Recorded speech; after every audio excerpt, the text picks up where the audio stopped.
ফের আইনজীবী আলী আফজাল চাঁদ কি বলছেন দেখুন সাইনি ঘোষের ব্যাপারে, ভিডিওটি দেখুন। লাগাও সাইনি, যে দেবাদি দেবের মহাদেবের কন্ডম পড়াতে গেছিল এই সাইনি ঘোষ হ্যাঁ দর্শক বন্ধুগণ, দেখতে পেলেন। তবে যে সাইনি ঘোষ বলতো তৃণমূল নোংরা রাজনীতি করে, তৃণমূল ভোট চুরি করে, সেই কয়েক বছরের কথার উত্তরে এবার ফের আইনজীবী বিস্ফোরক অভিযোগ করেন। কি কথোপকথন বললেন আপনারা নিশ্চিন্তে শুনতে পেলেন।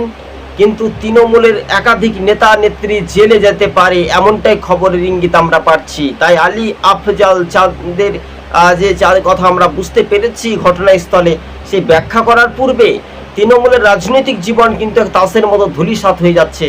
এই দলটা 15 বছরে অনেকটা লুটে খেয়েছে তৃণমূল দল। তাই ফের বিস্ফোরক অভিযোগ। সাইনি ঘোষ এবার কোন পথে এগাবেন? সাইনি যে নোংরা রাজনীতিতে জড়িত রয়েছে তার প্রমাণিত করে দিলেন আইনজীবী। বিস্ফোরক অভিযোগ। টিভি সকাল ইউটিউব চ্যানেলটি ভালো লাগলে শেয়ার করে পাশে থাকবেন। ধন্যবাদ দর্শক।